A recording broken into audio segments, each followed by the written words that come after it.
Alors, c'est ça. Amour Apocalypse, c'est né d'une idée d'Anne pendant la... Peut-être on est en retard. Qu'est-ce qui vous amène ici, Monsieur Tremblay? Quand j'ai appelé pour prendre rendez-vous, ça allait pas vraiment bien. Et il promène les chiens des voisins. C'est un job de petite fille de 9 ans. Est-ce que tu peux commencer par les cages des petits, s'il te plaît? On dirait que j'ai de la misère à me faire donner des ordres comme... Pas de blonde, pas d'enfant, pas de cash. On va assister à des choses qu'on peut même pas imaginer. Nos systèmes vont s'effondrer, c'est déjà commencé, là. Fait qu'en gros, c'est ça. Déjà, bonjour. Bonjour. Merci d'accepter cette interview pour le podcast réalisé sans trucage. Amour Apocalypse a pour thématique l'éco-anxiété. Anne, vous dites dans le dossier de presse avoir été éco-anxieuse. Est-ce que le film a réussi à apaiser un peu ça? Et paradoxalement, est-ce que vous, Patrick, ça vous a rendu éco-anxieux? Non, moi, je l'étais déjà. D'accord, très bien. Fait que ça va juste pas mieux. C'est-à-dire que moi, ça s'est abattu sur moi soudainement, l'éco-anxiété, là, début de la pandémie.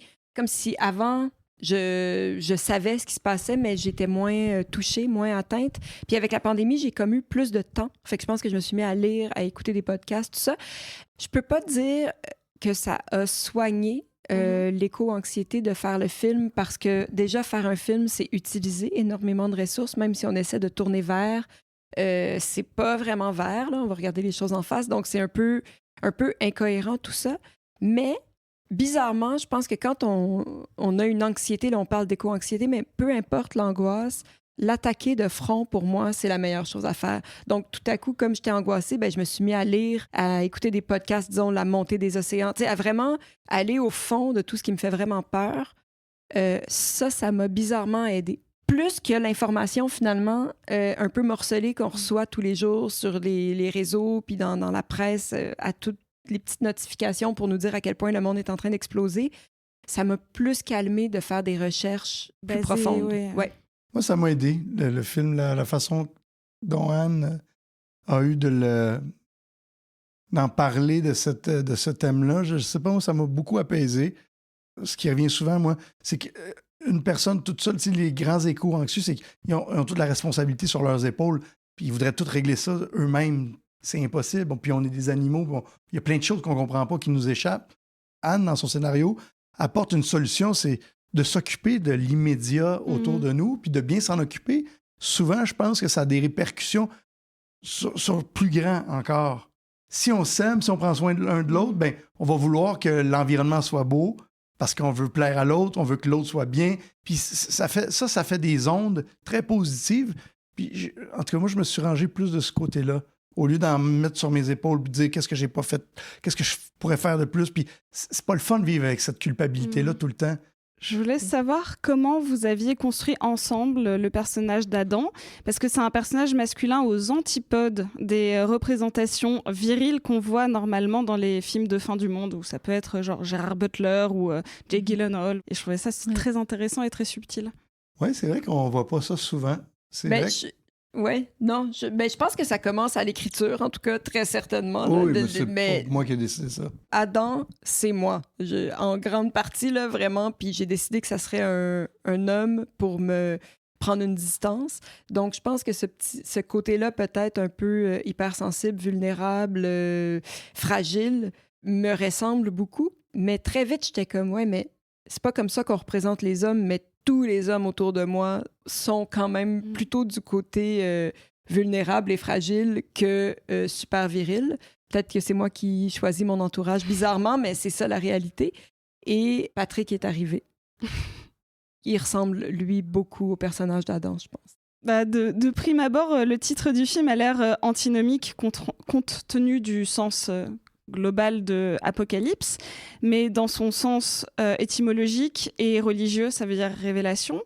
Pour moi, j'y ai vu aussi des symbolismes religieux dans votre film, et je voulais vous écouter un petit peu là-dessus, justement. Quelle est la place que vous accordez, hormis Je reviendrai sur le prénom d'Adam, mais...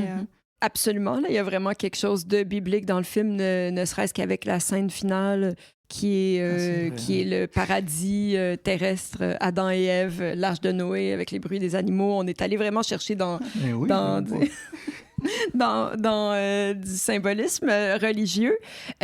Ceci dit, moi, personnellement, je trouve que les religions ont fait plus de tort que de bien. Là. C'est vraiment pas un film qui cherche à convaincre d'aller s'acheter une Bible et de la relire. Absolument pas.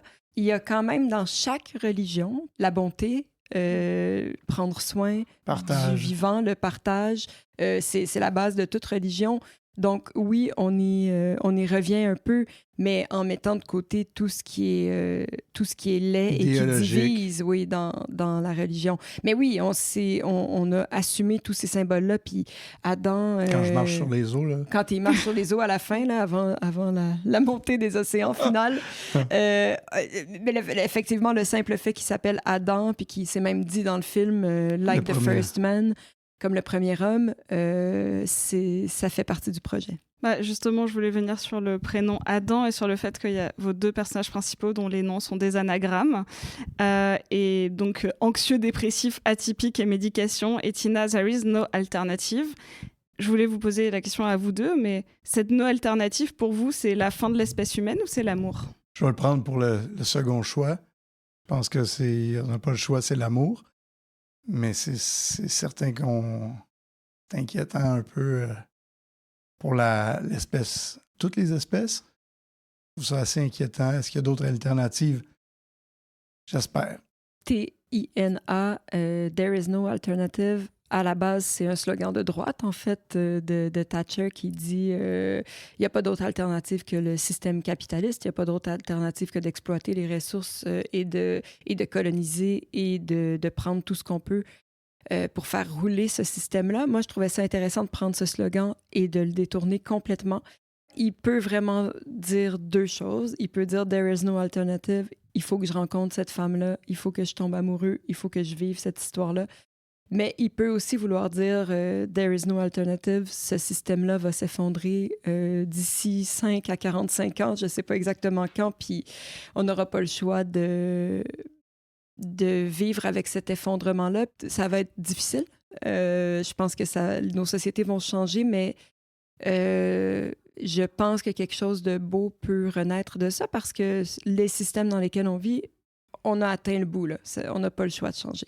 L'histoire d'amour entre Adam et Tina, elle naît d'abord au téléphone. Donc, je voulais savoir comment on joue la naissance du désir au téléphone. Est-ce que ça s'est tourné dans cet ordre-là? D'abord au téléphone, puis après les scènes où vous êtes en face.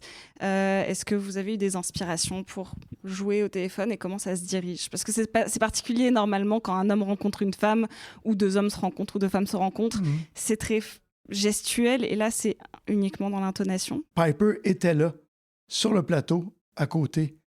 Donc là, c'était vraiment... on avait déjà tourné auparavant, beaucoup. Fait que la chimie était déjà là. Okay. C'était vraiment... Là, elle a eu la gentillesse et la délicatesse de rester pour me faire mes répliques. Ça a vraiment aidé beaucoup.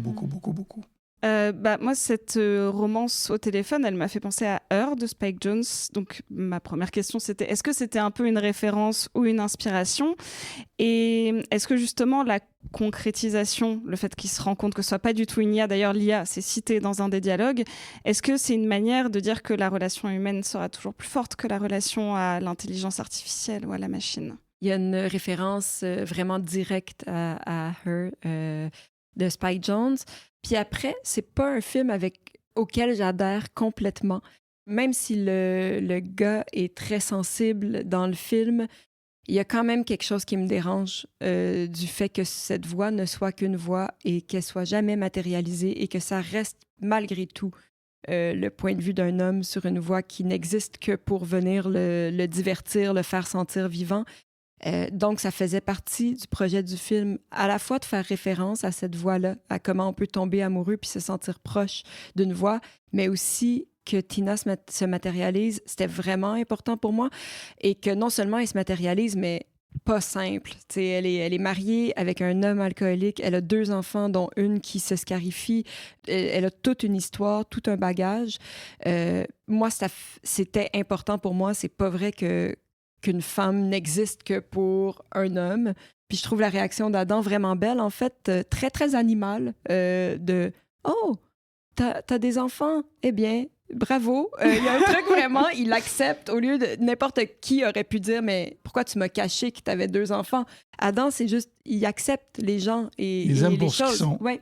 Alors, le film est tourné en français et en anglais. Est-ce que c'était une manière de parler de la dualité de la langue au Canada aussi? Et est-ce que vous avez l'habitude, Patrick, de jouer beaucoup dans les 2 langues, dans des films Non. québécois?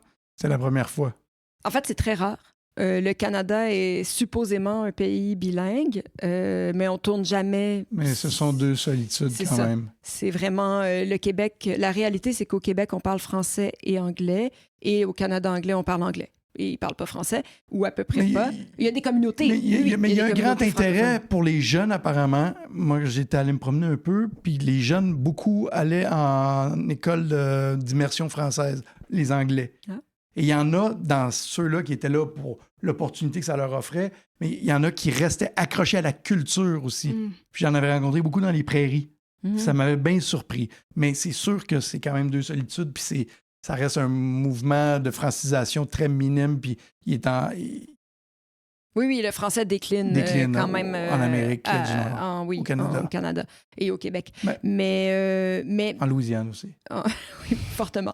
Mais ça fait partie du projet aussi du film quand même que rien n'est simple pour Adam. C'est pas simple avec son père, c'est pas simple avec Romy, son employé. Rien est facile pour lui. Puis je trouvais ça drôle que quand il tombe amoureux, ben c'est évidemment pas une francophone dans la même ville, là. C'est une anglophone qui vit super loin dans une des villes industrielles les moins belles du Canada. Ça se demandait si elle l'aimait, Adam. Ouais, c'est ça. Anne. J'ai pas rendu la vie facile. Puis je trouvais ça drôle aussi que, bon, vous connaissez pas Sudbury, là, qui est la ville de Tina, mais Du nickel. c'est une Une mine de nickel. C'est une ville industrielle ravagée, mais Adam, qui prend les choses comme elles sont, pour lui, ça devient la ville la plus romantique du monde. C'est comme s'il allait chercher sa femme à Venise, là. Il part à l'aventure à Sudbury, puis c'est romantique. Ce que j'aime, Dan, c'est qu'à chaque fois qu'on fait des entrevues, je découvre des choses sur le scénario, puis je vois à quel point elle était allée loin dans plein de degrés que pourtant j'ai passé beaucoup de temps avec elle. Mais il faut dire que quand il a lu le scénario pour la première fois, il avait pas compris que c'était une comédie. Non. Non. Même en audition, Oui. pour trouver les autres rôles. Et ça a peut-être servi le décalage. Mais je pense que oui, moi. Je voulais pas. J'étais contente, en fait, que qu'à un moment donné, je jouais elle pas dit- la comédie. Elle disait à une actrice qui était venue faire l'audition, elle dit, tu sais, c'est une comédie. Puis je dis, hein? C'est une comédie? Moi, j'ai pleuré en lisant Moi, ça. j'ai pleuré là, quand j'ai lu ça. Je suis ravie que le cinéma québécois arrive de plus en plus en France. Et je voulais vous demander si vous aviez chacun une recommandation de film québécois à faire découvrir au public français qui ne le connaît que depuis quelques années. On a eu notamment Vampire Humaniste, Les Chambres Rouges. On en a quelques-uns qui arrivent de plus en plus. Mais est-ce que vous en avez d'autres? Vas-y. Ben, moi, j'y vais y aller avec 2 recommandations. Un vieux, Léolo, Jean-Claude Lauzon. Je pense que pour connaître le Québec, vraiment, puis le cinéma québécois, c'est intéressant. Et là, tu vas m'aider parce que j'ai oublié le nom du cinéaste. C'est Phoenix. Puis j'ai oublié son nom. C'est sur un fils de soldat canadien. Film tout petit, très intime, vraiment, vraiment beau. Oh, Phoenix. dernièrement, là. Et oui, récent. Oui, L'année, cette année. Oui, OK. Ben moi, c'est des documentaires que j'aime beaucoup du Québec. César et son canot d'écorce de OK. l'ONF, l'Office national du film. Et c'est La chasse à la baleine de l'île aux coudres. Pierre Perrault, hein, c'est ça? Ouais. Ça m'a... Moi, c'est toutes des vieilles traditions qui n'existent plus. Ça, j'aime beaucoup ça. C'est pas mal ça, moi, qui me vient à l'esprit. Is this the end? I really don't know.